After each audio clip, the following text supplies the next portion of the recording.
नमस्कार सभी साथियों को स्वागत करता हूं सभी का इस यूट्यूब चैनल पर जिसका नाम है स्टडी विद पीएन लोधा। साथियों, रीट एग्ज़ाम 2022 के लिए मनोविज्ञान का गोल्डन पेपर नंबर 90 लेकर आया हूं।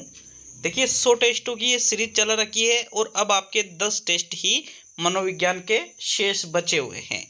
तो पूरे ही 30 प्रश्न बिल्कुल एग्ज़ाम के अकॉर्डिंग यहाँ पर आपको देखने को मिलेंगे। साथियों, दोनों लेवल के लिए, लेवल 1 के लिए, लेवल 2 के लिए बेहद उपयोगी।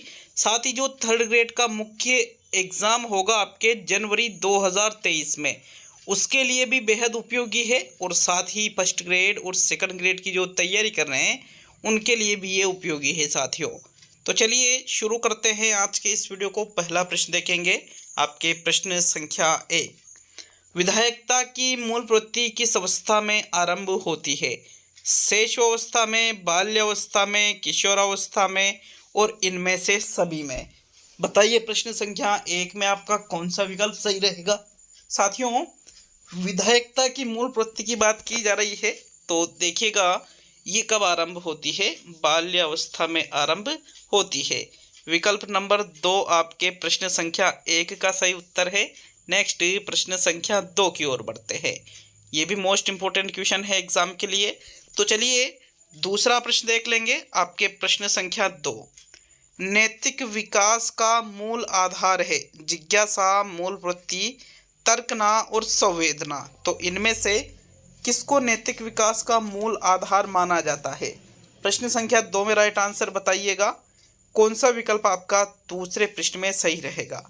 साथियों, प्रश्न संख्या 2 को अगर हम देखें तो नैतिक विकास का मूल आधार इनमें से किसको माना जाता है?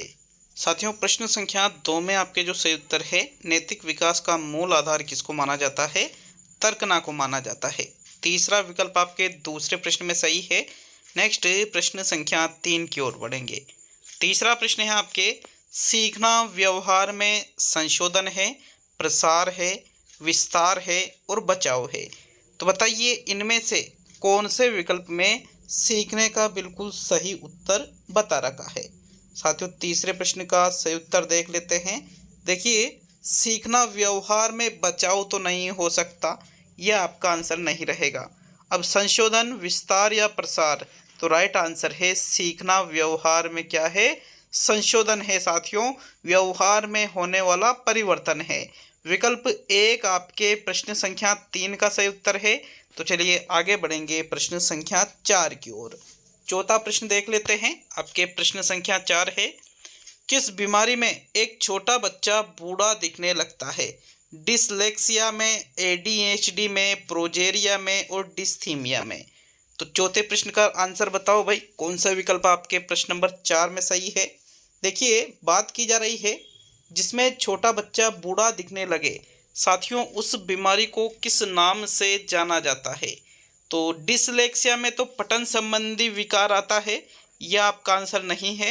एडीएचडी साथियों, ये ध्यान केंद्रण संबंधित विकार है जिसमें बालक एक निश्चित जगह पर ध्यान केंद्रित नहीं कर पाता है, तो ये भी आपका आंसर नहीं है। देखिए, छोटा बच्चा बूढ़ा दिखने लगता है जिस बीमारी में, उसको प्रोजेरिया के नाम से जाना जाता है। किस नाम से जाना जाता है? प्रोजेरिया के नाम से। तो तीसरा विकल्प आपके प्रश्न 4 में सही है।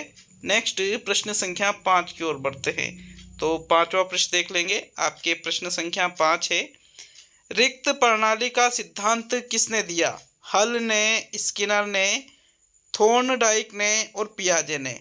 तो इनमें से जिसके द्वारा रिक्त प्रणाली का सिद्धांत दिया गया है उसका चयन कीजिए साथियों। प्रश्न संख्या 5 में कौन सा विकल्प आपका सही है? तो देखो, बहुत ही इंपॉर्टेंट क्वेश्चन है। यहाँ पर हल के द्वारा ही रिक्त प्रणाली का सिद्धांत दिया गया है, जिसको साथियों यहाँ पर अधिगम का विधिक सिद्धांत भी कहते हैं। क्या कहते हैं? अधिगम का विधिक सिद्धांत भी इसको कहा जाता है।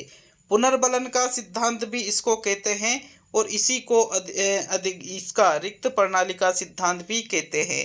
तो विकल्प आपके 1 5वें प्रश्न में सही है। नेक्स्ट प्रश्न संख्या 6 की ओर बढ़ते हैं। देखिए, स्किनर ने नैमित्तिक, क्रिया प्रसूत, साधनात्मक, इस प्रकार इनके सिद्धांत के नाम हैं। तो ये सिद्धांत स्किनर ने दिया है।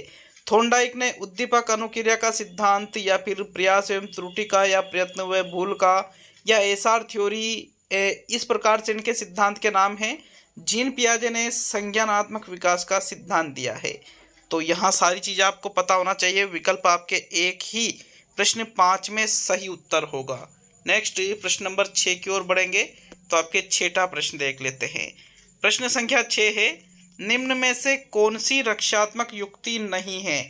तादाद में, क्षतिपूर्ति, औचित्य स्थापन और साहचर्य। तो जो रक्षात्मक युक्ति नहीं है उसका चयन प्रश्न नंबर 6 में करना है। साथियों, छठे प्रश्न में देखिएगा, रक्षात्मक युक्ति मतलब जो हम समायोजन के लिए प्रयोग करते हैं।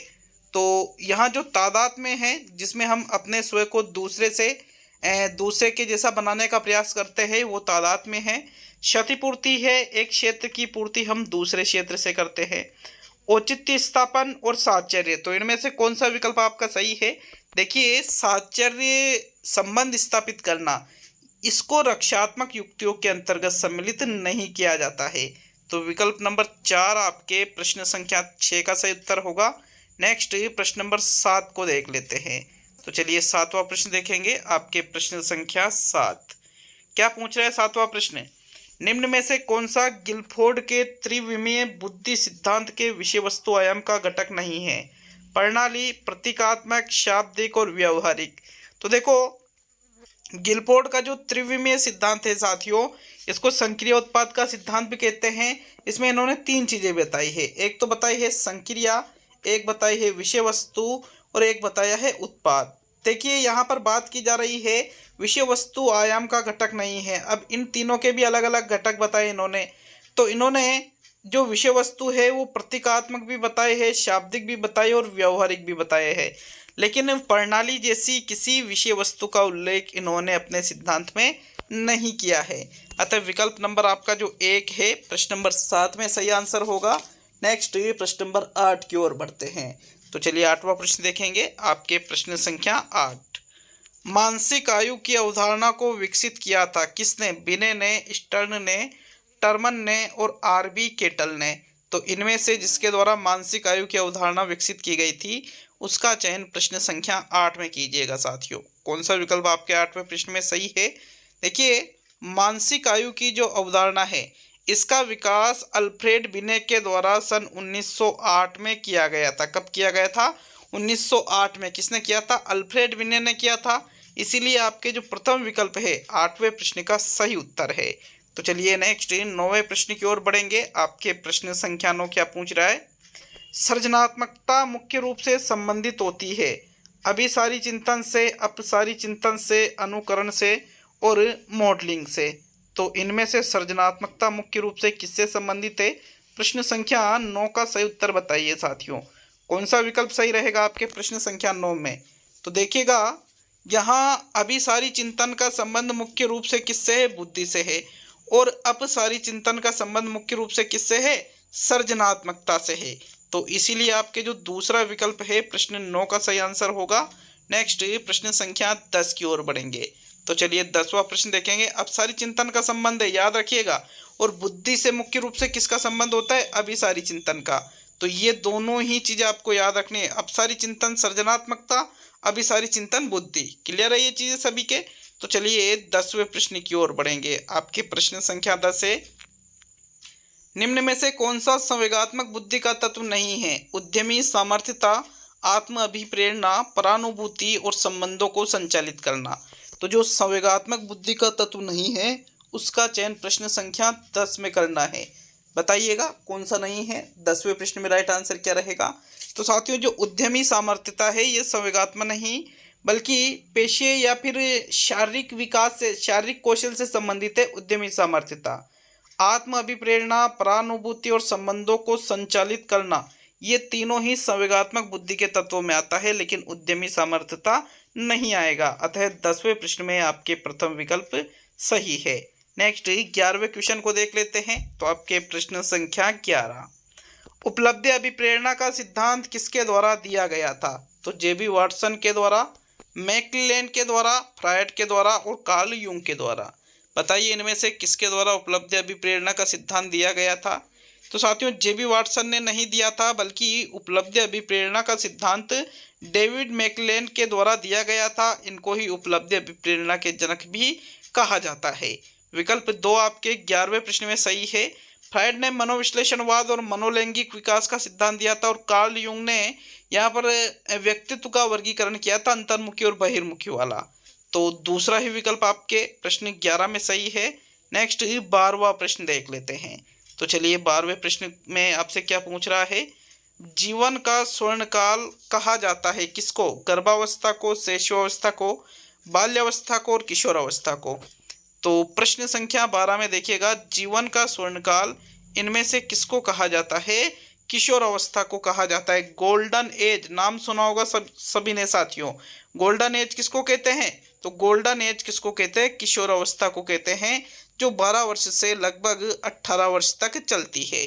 विकल्प आपके चौथा सही है प्रश्न 12 में। नेक्स्ट प्रश्न संख्या 13 को देख लेते हैं। चलिए नेक्स्ट प्रश्न नंबर 13 को देखेंगे। आपके प्रश्न संख्या 13 है, गिलफोर्ड ने अभिसारी चिंतन पद का प्रयोग किसके संबंध में किया?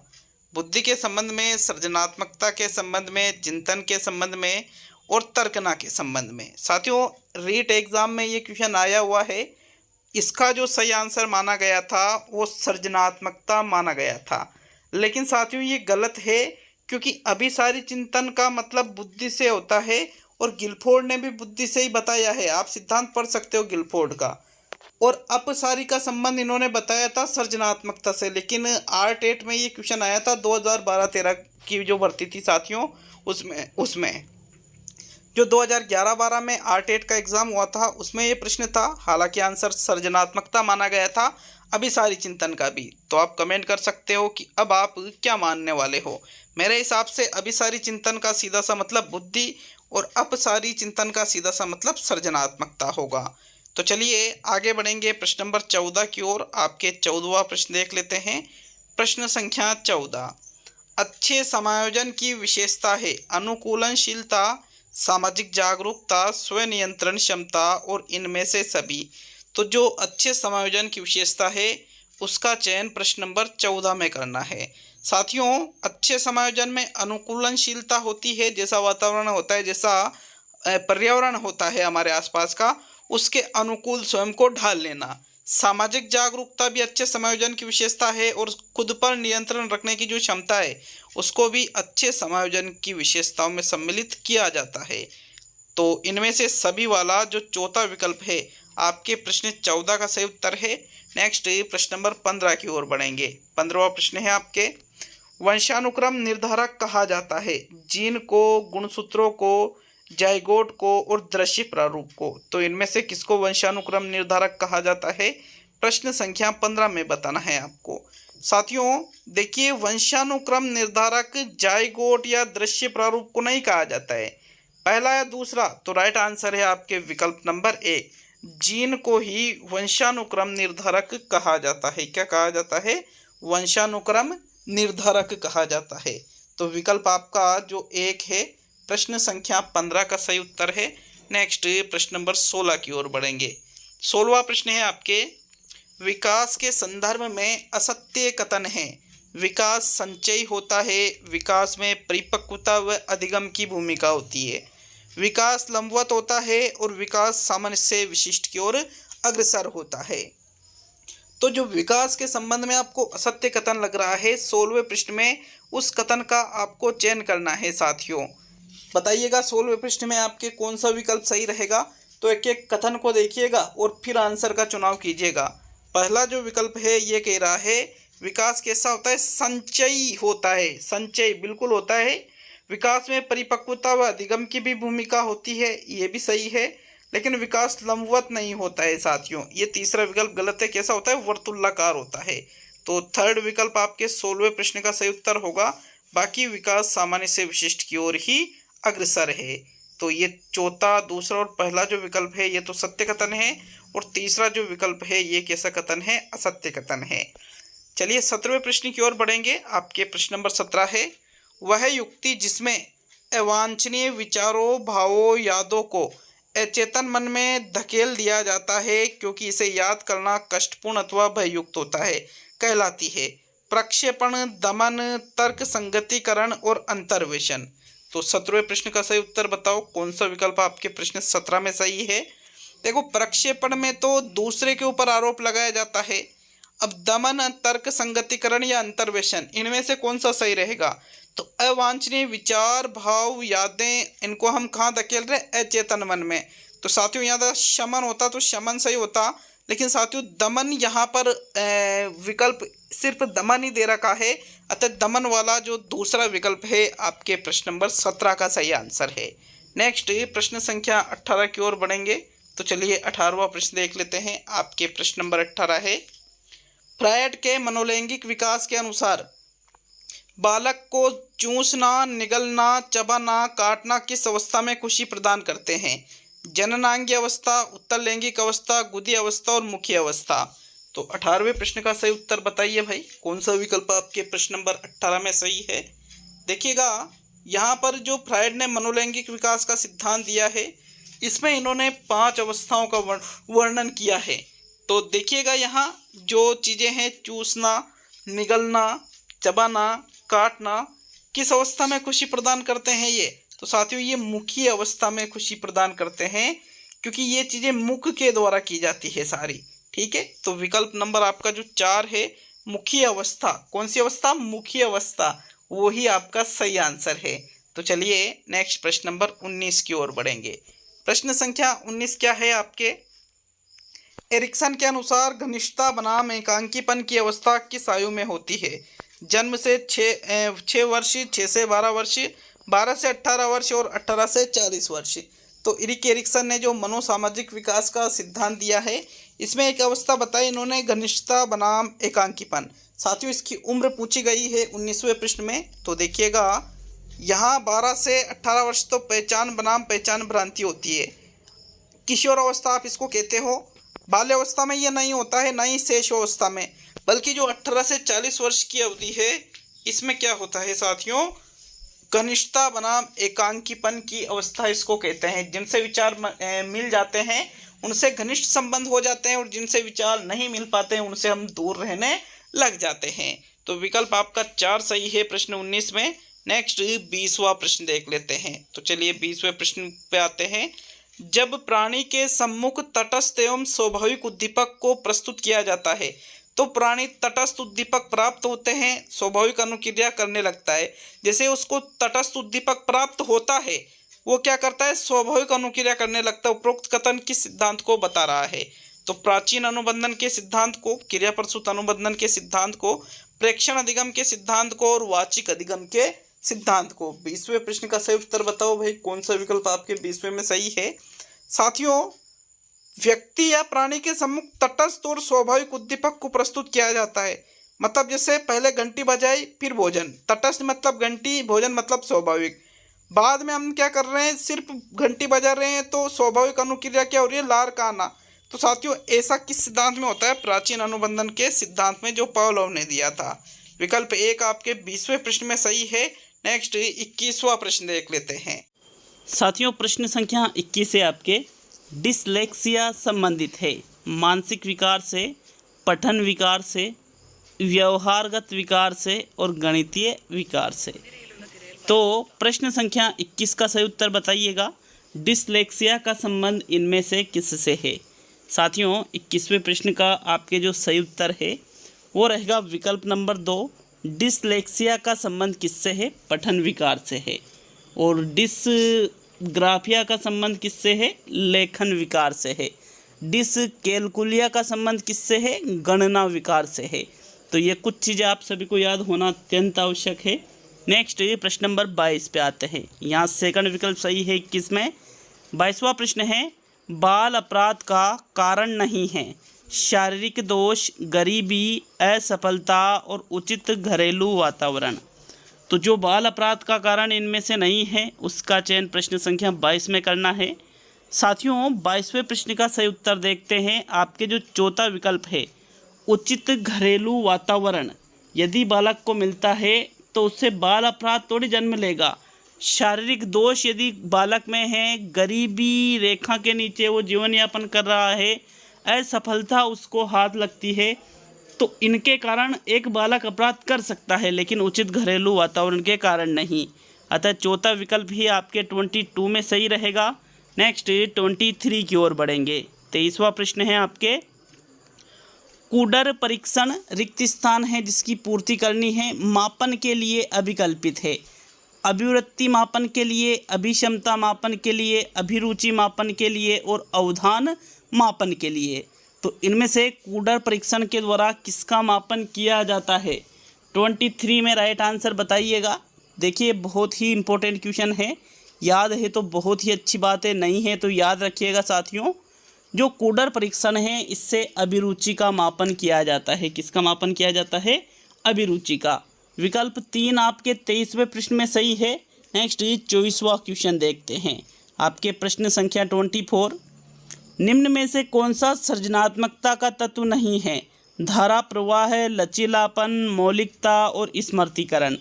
तो जो सृजनात्मकता का तत्व नहीं है 24 में देखिए उसको, कौन सा इसमें से सृजनात्मकता का तत्व नहीं है? साथियों विकल्प नंबर 4 आपके प्रश्न 24 का सही आंसर है, क्योंकि स्मृतिकरण का संबंध सृजनात्मकता से नहीं होता है। धारा प्रवाहिता का, लचीलेपन का और मौलिकता का, इन तीनों का ही संबंध सृजनात्मकता से है, लेकिन स्मृतिकरण का नहीं है। तो विकल्प नंबर 4 आपके 24 का बिल्कुल सही उत्तर है। चलिए नेक्स्ट 25 को देखेंगे। आपके 25वां प्रश्न, कौन सा अधिगम सिद्धांत संज्ञानात्मक सिद्धांत है? प्रेक्षणात्मक अधिगम, प्राचीन अनुबंधन, क्रिया प्रसूत अनुबंधन और अव्यक्त अधिगम। इनमें से जो संज्ञानात्मक सिद्धांत है वो किस विकल्प में दे रखा है साथियों? 25 का सही उत्तर बताइएगा, पहला, दूसरा, तीसरा या चौथा। तो प्रश्न नंबर 25 में आपके कौन सा विकल्प सही रहेगा साथियों? विकल्प नंबर 4 सही रहेगा। जो अव्यक्त अधिगम है यह एक संज्ञानात्मक सिद्धांत है जिसमें अधिगम तो कर लिया जाता है लेकिन उसको व्यक्त नहीं किया जाता है जब तक पुनर्बलन न दिया जाए। तो साथियों इसमें सीख लिया जाता है। तो ये आपके सिर्फ चौथा ही विकल्प ऐसा विकल्प है जो संज्ञानात्मक सिद्धांतों में आता है। नेक्स्ट 26 पे आएंगे तो आपके 26वें प्रश्न को देखेंगे। चिंतन के संबंध में असत्य कथन है। चिंतन मानसिक व संज्ञानात्मक क्रिया है। चिंतन सदैव लक्ष्य की ओर उन्मुख होता है। चिंतन मुख्यतः 2 प्रकार का होता है, स्वलीय व यथार्थवादी, और इनमें से कोई भी नहीं। तो जो असत्य कथन है उसका चुनाव आपको 26 में करना है। बताइए प्रश्न नंबर 26 में आपके कौन सा आंसर रहेगा? तो देखो पहला विकल्प अगर हम देखें तो चिंतन मानसिक व संज्ञानात्मक प्रक्रिया होती है, सही कथन है। दूसरा है लक्ष्य की ओर उन्मुख होता है। बिल्कुल हम चिंतन क्यों करते हैं? लक्ष्य को प्राप्त करने के लिए, सही कथन है। चिंतन मुख्यतः 2 प्रकार का होता है, स्वलीय और यथार्थवादी, ये भी सही कथन है साथियों। तो इनमें से कोई भी कथन असत्य नहीं है। चौथा विकल्प आपके 26 में सही है। नेक्स्ट 27 पे आएंगे। 27वां प्रश्न देखते हैं। निम्न में से अभिप्रेरणा का मूल तत्व नहीं है? आवश्यकता, परिणोद, उपलब्धि और प्रोत्साहन। तो जो अभिप्रेरणा का मूल तत्व नहीं है किस विकल्प में दे रखा है? साथियों अभिप्रेरणा के कितने मूल तत्व होते हैं? 3 मूल तत्व होते हैं। एक आपके आवश्यकता है, एक आपके अंतर्नोद है जिसको परिणोद भी कहा जाता है, इसको आप अंतर्नोद भी कह सकते हो, ठीक है, अंतर्नोद भी इसको आप कह सकते हो। एक आपके प्रोत्साहन है और इसको लक्ष्य के नाम से भी जाना जाता है। तो विकल्प जो 3 हैं उपलब्धि, ये अभिप्रेरणा के मूल तत्वों में शामिल नहीं होता है। थर्ड विकल्प 27 में सही है। नेक्स्ट 28 पे आएंगे। 28वां प्रश्न देखेंगे। क्या है प्रश्न नंबर 28? विकासात्मक अनुसंधान में क्रियात्मक अनुसंधान में क्रियात्मक उपकल्पनाओं का निर्माण समस्याओं के कारणों पर आधारित है। क्रियात्मक उपकल्पनाओं का निर्माण किसी तर्कयुक्त विवेक पर आधारित है। क्रियात्मक उपकल्पनाओं का निर्माण इस प्रकार किया जाता है कि उनका सांख्यिकीय सत्यापन हो सके, और क्रियात्मक उपकल्पनाओं का निर्माण नहीं किया जाता है। तो जो क्रियात्मक अनुसंधान में किया जाता है या नहीं किया जाता है, आपको क्रियात्मक अनुसंधान के आधार पर 28वें प्रश्न का राइट आंसर बताना है। तो उपकल्पनाओं का निर्माण तो किया जाता है, अब किस आधार पर किया जाता है वो बात अलग है। चौथे विकल्प को आप हटा सकते हो साथियों, पहला, दूसरा या तीसरा। 28 में सही उत्तर का चुनाव कीजिएगा। राइट आंसर देख लेते हैं। साथियों, क्रियात्मक उपकल्पनाओं का निर्माण समस्याओं के कारणों पर आधारित होता है। विकल्प एक आपके सही रहेगा। देखिए, जो समस्याएं विद्यालय से संबंधित होती है उनके कारणों पर आधारित होता है क्रियात्मक उपकल्पनाओं का निर्माण। तो 28 में प्रथम विकल्प ही सही रहेगा। वीडियो अच्छा लगे तो कम से कम 2 जगह शेयर वीडियो को जरूर करिएगा साथियों। कमेंट करके बताना 30 में से कितने प्रश्न सही किए हैं। तो चलिए सेकंड लास्ट मतलब 29वें प्रश्न की ओर बढ़ेंगे। आपके प्रश्न नंबर 29 है, स्पीयरमैन के अनुसार तर्क करने की क्षमता और समस्या समाधान करने की क्षमता कहलाती है विशिष्ट कारक, सामान्य कारक, दोनों और इनमें से कोई नहीं। तो कोई नहीं को आप हटा दीजिए। देखिएगा, स्पीयरमैन ने जो बुद्धि का द्वितत्व का सिद्धांत दिया था, कौन सा सिद्धांत दिया था? द्वितत्व का सिद्धांत। इस बुद्धि के द्वितत्व के सिद्धांत में इन्होंने 2 कारक बताए थे, या द्विकारक का सिद्धांत भी इसको कहते हैं। एक तो विशिष्ट कारक और एक सामान्य कारक। साथियों, जो तर्क करने की क्षमता और समस्या समाधान करने की जो क्षमता होती है वो सामान्य कारक में होती है। किस में होती है? सामान्य कारक में। विकल्प 2 29 में सही है। अब आज का अंतिम और 30वां प्रश्न। किसी प्रश्न में कोई त्रुटि नजर आए तो बिल्कुल कमेंट बॉक्स ओपन है आपके लिए। 30वां और अंतिम प्रश्न देख लेते हैं। आपके प्रश्न नंबर 30 है, इनमें से कौन सी व्यक्तित्व मापन की प्रक्षेपी विधि नहीं है? रोर्शे शाही धब्बा परीक्षण, शब्द साहचर्य परीक्षण, अवलोकन परीक्षण और वाक्य पूर्ति परीक्षण। तो जो व्यक्तित्व मापन की प्रक्षेपी विधि नहीं है, 30वें प्रश्न में उसका चयन कीजिए। साथियों, प्रक्षेपी विधियों में अचेतन मन के आधार पर अध्ययन किया जाता है। रोर्शा का शाही धब्बा परीक्षण प्रक्षेपी है। शब्द साहचर्य परीक्षण, जिसको WAT के नाम से जाना जाता है, प्रक्षेपी है। वाक्य पूर्ति परीक्षण, जिसको SCT के नाम से जाना जाता है, प्रक्षेपी विधि है।